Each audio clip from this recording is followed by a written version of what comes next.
அஸ்ஸலாமு அலைக்கும். நபிகள் நாயகம் ஸல்லல்லாஹு அலைஹி வஸல்லம் அவர்கள் இறைவனின் அழைப்பை ஏற்று மிஹ்ராஜ் எனும் விண்பயணம் சென்றார்கள். அங்கே சொர்க்கத்தில் யாரோ ஒருவர் திருக்குர்ஆன் ஓதும் சப்தம் கேட்டது. இங்கே வந்து திருமறை ஓதுகிறாரே, இவர் யார் என வானவர்களிடம் நபிகள் நாயகம் ஸல்லல்லாஹு அலைஹி வஸல்லம் விசாரித்தார்கள்.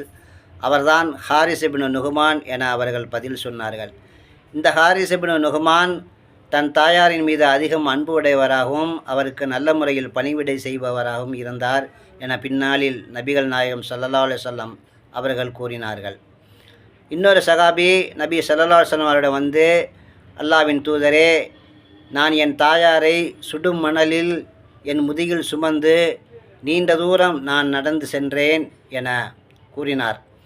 அதற்கு நபி ஸல்லல்லாஹு அலைஹி வஸல்லம் அவர்கள், உன் தாயார் உன்னை ஈன்றெடுத்த போது ஏற்பட்ட பிரசவ வலிகளில் ஒரு வலிக்கு வேண்டுமானால் அது ஈடாகலாம் என கூறினார்கள்.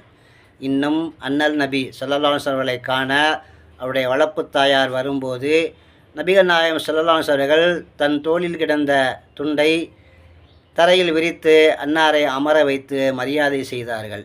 தாயின் காலடியில் சுவனம் இருக்கின்றது என கூறிய அண்ணல் நபி ஸல்லல்லாஹு அலைஹி வஸல்லம் அவர்களின் போதனையின்படி வாழ்வோம்.